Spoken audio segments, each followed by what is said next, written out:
Good morning to all of you. Welcome again my channel. My name is Raj Yadav और आज हम आपको बताने वाले हैं क्लास 6 एनसीईआरटी ज्योग्राफी का चैप्टर 3। जैसा कि हमने आपसे कहा था कि लगातार हम एनसीईआरटी की सारी पुस्तकों को पढ़ाएंगे, विषयवार पढ़ाएंगे और 6 से लेकर 12 तक की सारे सब्जेक्ट की किताबें पढ़ाएंगे। ज्योग्राफी, पॉलिटी, हिस्ट्री और इकोनॉमिक्स की सारी किताबें पढ़ाएंगे और अंत में जब क्लास 6 की एनसीईआरटी हम पूरा करेंगे ज्योग्राफी की, तो क्लास 6 से जितने भी अच्छे नोट्स प्रोवाइड करा पाएंगे हम आपको कराएंगे। एक 60 नोट्स कराएंगे जिसमें क्लास 6 की जो है 20 से 25 मिनट में पूरी क्लास ख़त्म हो जाएगी क्लास 6 की। तो हम आज देख लेते हैं चैप्टर 3 में क्या है, पृथ्वी की गतियाँ हैं। तो आइए हम जानते हैं पृथ्वी की गतियों के बारे में। जैसा कि आप जानते हैं पृथ्वी की गति दो प्रकार की होती है, घूर्णन एवं प्रकीर्णन, घूर्णन एवं प्रक्रमण। अब इसमें देख लेते हैं हम कि इस गतियों को कैसे, घूर्णन गति कौन सी है और कौन सी प्रक्रमण है। पृथ्वी का अपने अक्ष पर घूमना घूर्णन कहलाता है, यानी कि पृथ्वी जो ये आप देख रहे होंगे, पृथ्वी अपने अक्ष पर घूम रही है, ये इसका घूर्णन कहलाता है। और अगर पृथ्वी सूर्य का, जैसे आप जानते हैं सूर्य स्थिर है, सूर्य के चारों ओर जब पृथ्वी घूमती है तो इसे परिक्रमण कहते हैं। सूर्य के चारों ओर एक स्थिर कक्ष में पृथ्वी की गति को परिक्रमण कहते हैं। पृथ्वी का अक्ष एक काल्पनिक रेखा है, यानी कि पृथ्वी का अक्ष एक काल्पनिक रेखा है। इसके कक्षीय सतह से 66.5 डिग्री का कोण बनाती है। अब 66.5 डिग्री का कोण कैसे बनता है ये आप लोग देख लीजिए। ये देखिए इसमें क्या है, कैसे कोण बनेगा। 66.25 कह सकते हैं या 12 कह सकते हैं, 1/2। अब ये क्यों है ये देखिए, आप यहाँ से समझिए। अगर पृथ्वी जो है ये 23.5 डिग्री झुकी हुई है, यहाँ आप देख रहे होंगे 23.5 डिग्री झुकी हुई है, तो इसका मतलब ये 90 में से बचा कितना, 66.5 बच रहा है। तो इसका मतलब जब आप देखेंगे कि इसके कक्षीय समतल जो है इसके स्थल से टोटल ये इससे कितना हो जाएगी, ये चीज़ 66.5 डिग्री हो जाएगी। जब यहाँ पे 23.5 झुकी हुई है तो इसका मतलब इधर 66.5 बच रहा है, तो ये इसका कोण हो जाएगा पृथ्वी का।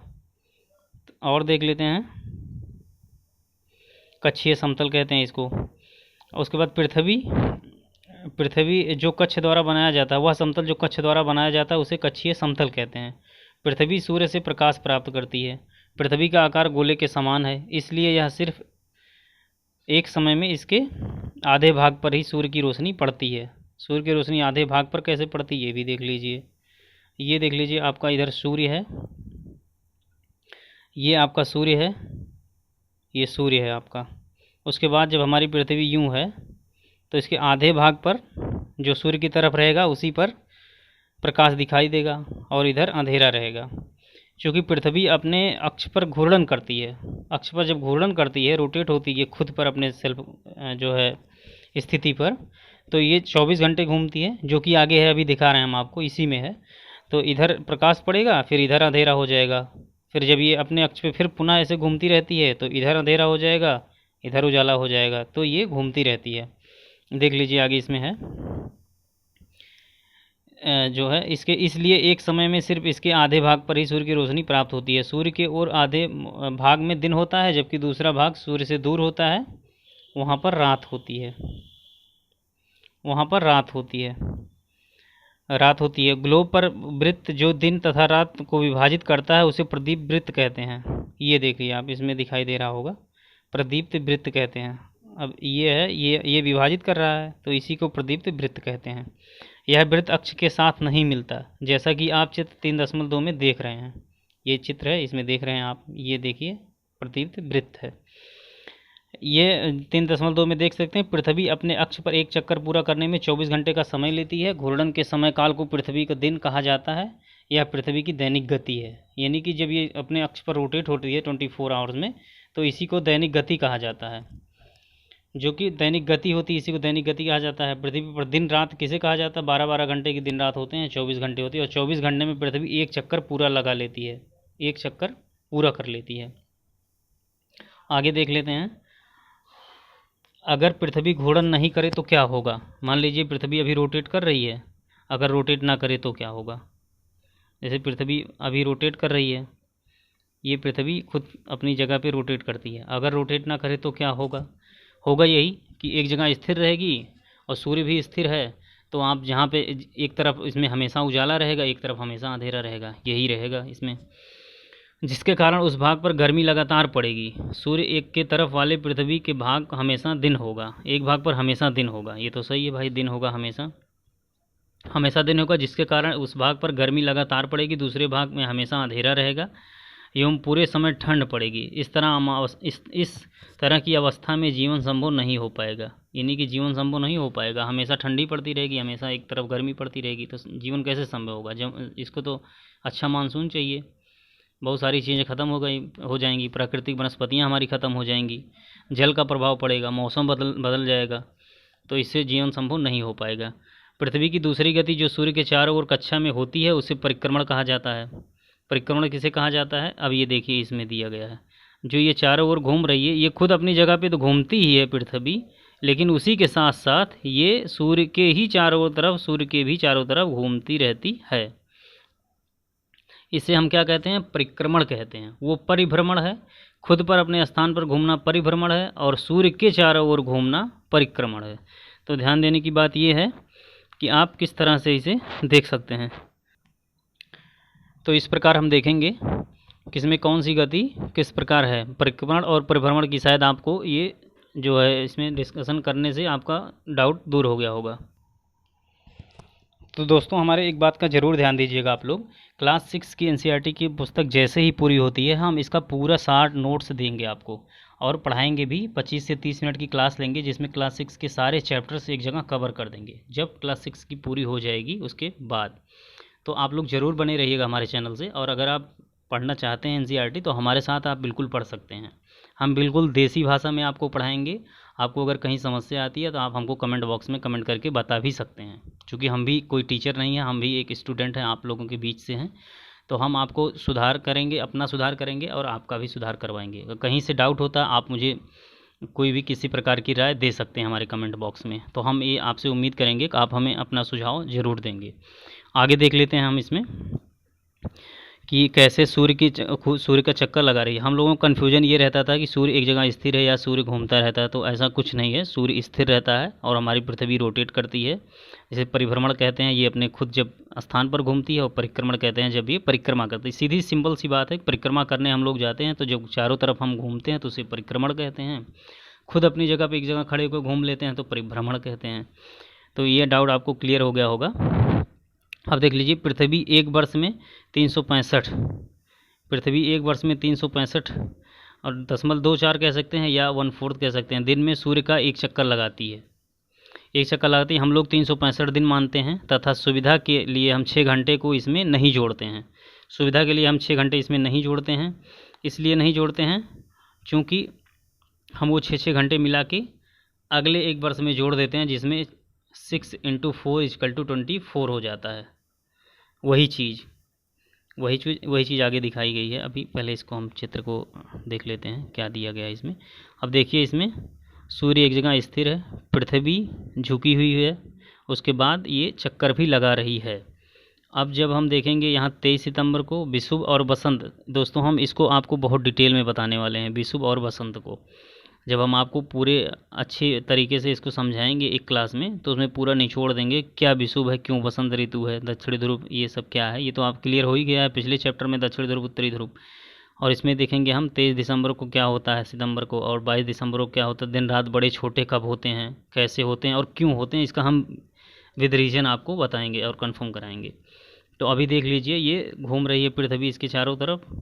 तो जब यहाँ हम हैं तो हमारे उत्तरी ध्रुव पर, क्योंकि उत्तरी ध्रुव हमारा यही है, उत्तरी ध्रुव, यहाँ पे अभी हमारे सूर्य की रोशनी पड़ रही है, तो हमें यहाँ गर्मी मिलेगी। उसके बाद फिर यहाँ जब हम जाएंगे तो यहाँ इस तरफ गर्मी रहेगी, दक्षिणी गोलार्ध में ग्रीष्म ऋतु। यहाँ दक्षिणी गोलार्ध है तो ये जब झुकी हुई होने के नाते इधर ग्रीष्म ऋतु रहेगी। ये उत्तरी गोलार्ध है, इधर शीत ऋतु हो जाएगी। और इसमें फिर हम जब यहाँ आ जाते हैं 21 मार्च को, तब इसमें दक्षिणी ध्रुव इधर आ जाएगा और उत्तरी ध्रुव इधर आएगा। कहने का मतलब उत्तरी ध्रुव हमेशा ऊपर ही रहेगा। यहाँ दक्षिणी ध्रुव पर, यहाँ उत्तरी ध्रुव पर गर्मी रहेगी, तो दक्षिणी ध्रुव पर शीत ऋतु रहेगी। अब ये क्यों है, क्या है और कैसे है, हम इसका पूरा डिस्कशन करेंगे। आपको ये डेट है जो आपको एग्ज़ाम में पूछा भी जाता है। 23 सितंबर को क्या है, 21 सितंबर को क्या है, 22 दिसंबर को दिन रात बराबर होते हैं, 23 सितंबर को दिन बड़ा होता है। तो जाहिर सी बात है, जिस दिन यहाँ दिन बड़ा होगा उस दिन इधर दिन छोटा होगा, जिस दिन इधर रात होगी उस दिन इधर सवेरा होगा। तो यही सारे रीज़न कैसे हैं हम आपको अगली कक्षा में बताएंगे। अगली कक्षा यानी कि जब इसका हम सार पढ़ाएंगे टोटल, तब। आगे देख लेते हैं। 4 वर्षों से प्रत्येक वर्ष के बचे हुए 6 घंटे मिलाकर यानी 24 घंटे के बराबर होते हैं। हमने आपको यही बताया अभी कि ये जो है 24 घंटे के बराबर। इसके अतिरिक्त दिन को फरवरी के महीने में जोड़ा जाता है। इस प्रकार प्रत्येक चौथे वर्ष फरवरी माह में 28 को बदले 29 का होता है। यानी कि हम जब जोड़ देते हैं उसमें एक दिन 4 वर्षों का 6-6 घंटा ला के 24 घंटे जोड़ देते हैं फरवरी में, तो 28 के बदले 29 लीप ईयर हो जाता है। इसी को हम कहते हैं।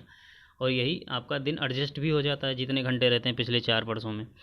तो ऐसा वर्ष हमें 366 दिन के होते हैं, उसे लीप वर्ष कहा जाता है। पता लगाइए कि अगला लीप वर्ष कब होगा, तो आप लीप वर्ष का पता लगा सकते हैं। पिछला कैसे है, कैलेंडर में आप पढ़े होंगे रीजनिंग में, उसमें बताया जाता है लीप वर्ष कैसे निकाला जाता है। अगर आप कमेंट बॉक्स में कहेंगे तो हम आपको लीप वर्ष निकालना भी बता देंगे, कब कब पड़ता है, कैसे कैसे पड़ता है। वही 4 से विभाजित होने वाले वर्ष होते हैं, मोटा मोटा आप जान रहे होंगे। आगे हम बता भी देंगे आपको ज़रूरत पड़ी तो। चित्र 3.3 में स्पष्ट है कि पृथ्वी दीर्घवृत्ताकार पथ पर सूर्य के चारों ओर चक्कर लगाती है। 3.3 अब कौन सा है ये भी देख लेते हैं हम। यही था कि दीर्घवृत्ताकार पथ पर चक्कर लगा रही है। अब ये भी पूछा जाता है कि पृथ्वी किस पथ पर चक्कर लगाती है, तो आप लोग जान लीजिए पृथ्वी दीर्घवृत्ताकार पथ पर सूर्य के चारों ओर चक्कर लगाती है।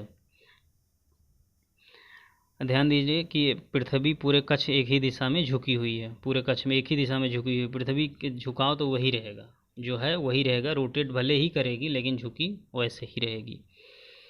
और सामान्यतः एक वर्ष को गर्मी सर्दी वसंत के एक ही दिशा में सर्दी वसंत एवं शरद ऋतुओं में बांटा जाता है। ऋतुओं में परिवर्तन सूर्य के चारों ओर पृथ्वी की स्थिति में परिवर्तन के कारण होता है। सूर्य के चारों ओर पृथ्वी की स्थिति में परिवर्तन के कारण होता है, यानी कि पृथ्वी की स्थिति जब अलग अलग है, बदल रही है, तो उस पर जो है ऋतुओं का परिवर्तन भी होगा। कभी उत्तर आ रहा है, कभी दक्षिण आ रहा है सूर्य के पास, फिर यहाँ कभी पश्चिम आ रहा है, यहाँ आ जाएगा तो कभी उत्तर आएगा। इस तरीके से जब हम अलग अलग स्थिति हमारी सूर्य की तरफ रहेगी पृथ्वी की, तो अलग अलग मौसम परिवर्तन ऋतुएं परिवर्तित मिलेंगी आपको।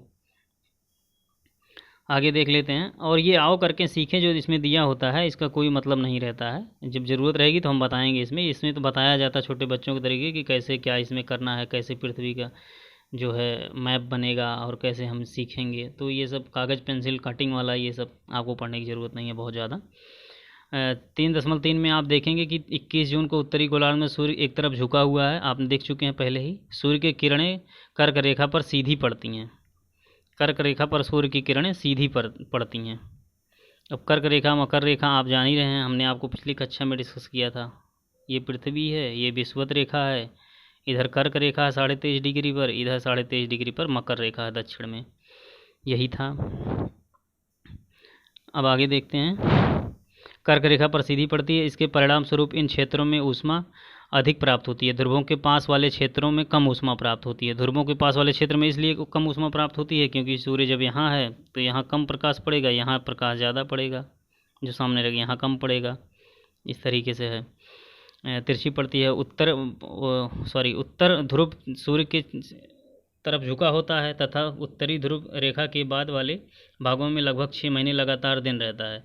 चूँकि उत्तरी गोलार्ध के बहुत बड़े भाग में सूर्य की रोशनी प्राप्त होती है, इसलिए विषुवत वृत्त के उत्तरी भाग में गर्मी का मौसम होता है। 21 जून को इन क्षेत्रों में सबसे लंबा दिन और सबसे छोटी रात होती है।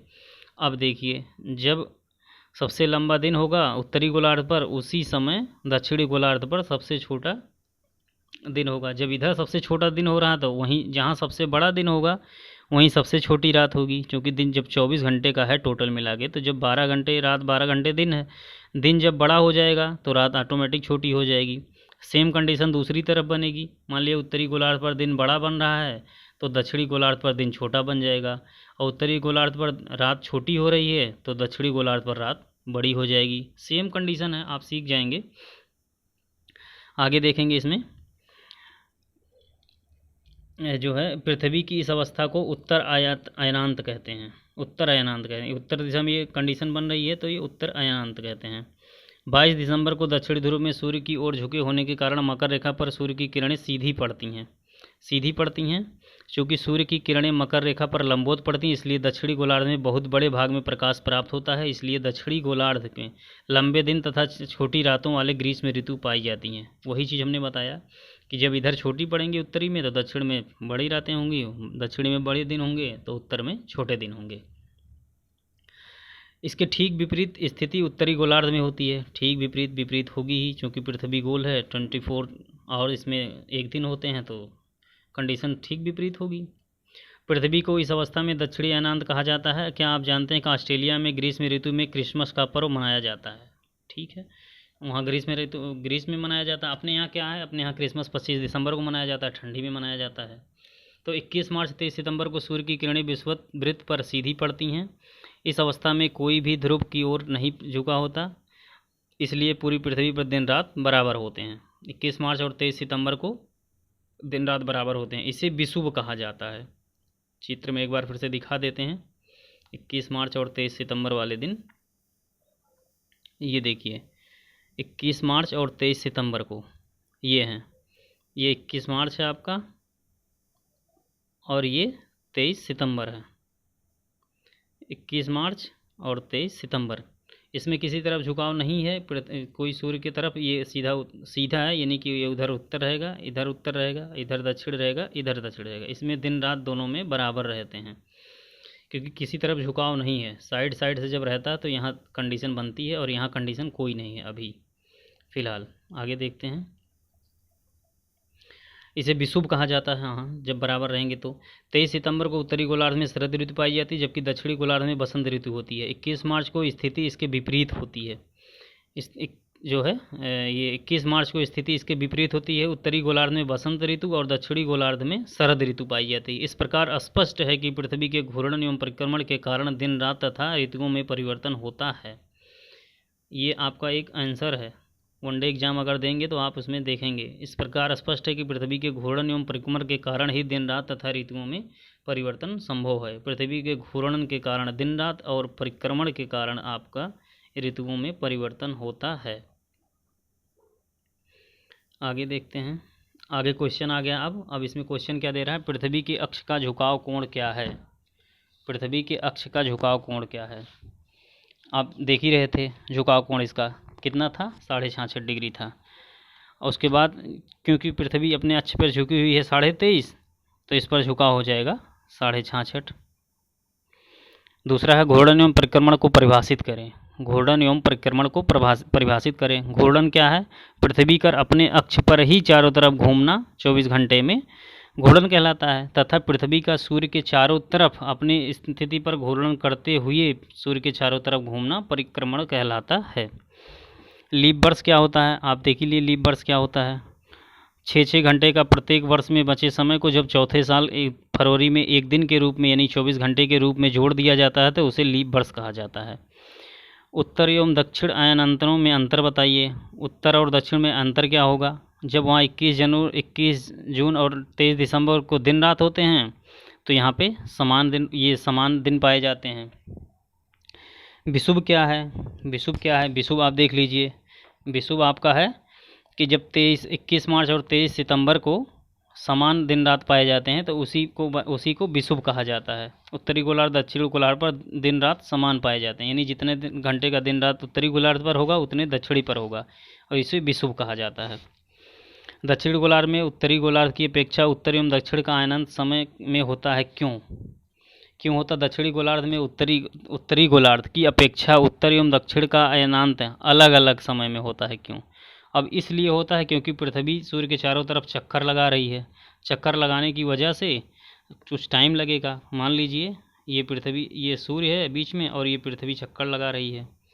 अब ये पृथ्वी जब चक्कर लगा रही है सूर्य के चारों तरफ तो ये अलग अलग समय में होगा ना, ये एक समय में नहीं होगा, अलग अलग समय में होगा। क्योंकि जब यहाँ रहेंगे हम तो उत्तरी ध्रुव इसके नज़दीक रहेगा, और यहाँ जब हम आ जाएंगे तो दक्षिणी ध्रुव इसके नज़दीक रहेगा। यहाँ से उत्तरी ध्रुव इसके नज़दीक रहेगा और यहाँ से दक्षिणी ध्रुव इसके नज़दीक रहेगा। ये आपका सूर्य रहेगा, समझ गए बात शायद। ये सूर्य है बीच में, पृथ्वी चक्कर लगा रही है, पृथ्वी चूँकि झुकी हुई है, ये पृथ्वी है, ये झुकी हुई है अपने अक्ष पर। जब यहाँ रहेगी तो उत्तरी ध्रुव इसका दिखाई देगा, सूर्य के पास रहेगा, यहाँ से दक्षिणी ध्रुव रहेगा, तो समय तो अलग होना तय है क्योंकि चक्कर लगा रही है समय के अनुसार। दूसरा देख लेते हैं हम। अगला है ध्रुवों पर लगभग 6 महीने का दिन एवं 6 महीने की रात होती है, क्यों? ऐसा क्यों है? अब देख लीजिए, इसमें हम आपको बताएंगे कि जब फिगर से बता देते हैं, ज़्यादा समझ में आएगा। ये देखिए, अब देखिए पृथ्वी की स्थिति कहाँ है। ये है पृथ्वी आपकी, ये पृथ्वी है। अब ध्रुवों पर रात 6 महीने क्यों होती है? जब इधर देखिए अभी उत्तरी ध्रुव में रात है, चूँकि पृथ्वी का प्रकाश पर्याप्त नहीं है, यहाँ पे नहीं पड़ रहा है यहाँ पे, तो यहाँ 6 महीने की रात होगी। इसलिए चूँकि जब पृथ्वी यहाँ से रोटेशन करती हुई यहाँ तक जाएगी तब भी रात रहेगा, चूँकि सूर्य की रोशनी इधर पड़ रही है। उसके बाद इधर जाएंगे, दक्षिणी ध्रुव पर पड़ेगी। फिर जब हम यहाँ से लेकर यहाँ तक सूर्य की रोशनी पृथ्वी के उत्तरी गोलार्ध पर नहीं पड़ेगी, यहाँ आने के बाद उत्तरी गोलार्ध पर रोशनी पड़नी स्टार्ट होगी। तो यहाँ से यहाँ तक का टोटल जो समय होगा वो 6 महीने का होगा। इसीलिए उसी प्रकार फिर से अब यहाँ पे दक्षिणी गोलार्ध पर रात हो गई, दक्षिणी गोलार्ध पर रात होते हुए चली जाएगी, और जब ये उत्तरी गोलार्ध में पहुँचेगा, इधर पहुँचेगा, फिर से जाके यहाँ पे उजाला आएगा, यहाँ पे प्रकाश पड़ेगा। तो यहाँ से यहाँ तक 6 महीने, यहाँ से यहाँ तक 6 महीने की रात, फिर अगेन यहाँ से यहाँ तक 6 महीने दक्षिणी गोलार्ध पर रात। इसीलिए 6 महीने का रात और 6 महीने का दिन होता है। समझ में आ गया होगा? नहीं समझ में आया होगा तो आप ज़रूर हमें कमेंट बॉक्स में कमेंट करिएगा, फिर हम आगे बताएंगे आपको ऐसा क्यों है, रीज़न क्या है। आगे देखते हैं क्वेश्चन, बहुविकल्पीय है, इसमें आपको चिन्ह लगाना है। पृथ्वी के सूर्य के चारों ओर गति को क्या कहते हैं? सूर्य के चारों ओर गति को क्या कहते हैं? परिक्रमण कहते हैं। पृथ्वी पर अपने अक्ष पर घूमना घूर्णन कहलाता है। सूर्य की सीधी किरणें विषुवत पर किस दिन पड़ती हैं? 21 जून को पड़ती हैं आपको विषुवत वृत्त पर। इसमें दे रहा है विषुवत वृत्त पर कब पड़ती हैं, 21 जून को पड़ती हैं। गर्मी में क्रिसमस कहाँ मनाया जाता है? ऑस्ट्रेलिया में मनाया जाता है। ऋतुओं में परिवर्तन पृथ्वी की किस गति के कारण होता है? ऋतुओं में परिवर्तन इसलिए होता है क्योंकि जब परिक्रमण करती है तो ऋतुओं में परिवर्तन होगा। दिन रात क्यों होता है? घूर्णन करने से दिन रात होता है। अब देखिए अगला खाली स्थान, एक लीप वर्ष के दिनों की संख्या 366 होती है। पृथ्वी की प्रतिदिन की गति को क्या कहते हैं? प्रतिदिन की गति को घूर्णन कहते हैं। सूर्य के चारों ओर की गति को क्या कहते हैं? परिक्रमण कहते हैं। 21 जून को पृथ्वी की किरणें कहाँ पर सीधी पड़ती हैं? तो विषुवत रेखा पर सीधी पड़ती हैं। बसंत शरद ऋतु में दिन छोटे होते हैं। तो अब हो गया ये क्वेश्चन, और ये जो है चैप्टर 3 भी पूरा हम कर लिए हैं। कितने समय में? 20 मिनट में पूरा कर लिए हैं। 23 मिनट हो चुका है, पूरा कर लिए हैं। तो हम जो क्लास 6 की एनसीईआरटी पूरी होने के बाद जियोग्राफी की पूरी टोटल एक 60 नोट्स बनाकर उसको आपको पढ़ाएंगे। और किसी भी तरह का अगर डाउट है हमारे क्लास में तो आप ज़रूर हमें कमेंट बॉक्स में कमेंट कर सकते हैं। तो सभी मित्रों, हम पूरा ये जो बेड़ा उठाए हैं क्लास 6 से 12 तक की एनसीईआरटी के लिए, तो सारे सब्जेक्ट की एनसीईआरटी पढ़ाएंगे। आप हमारे साथ पढ़ते रहिए, ऐसे ही 20-20, 25-25 मिनट आप पढ़ते रहिए। अगर अच्छा लगता तो लाइक ज़रूर करिएगा, और हम अपेक्षा करते हैं कि आप हमें कमेंट बॉक्स में कमेंट करके ज़रूर बताएंगे। Thank you so much.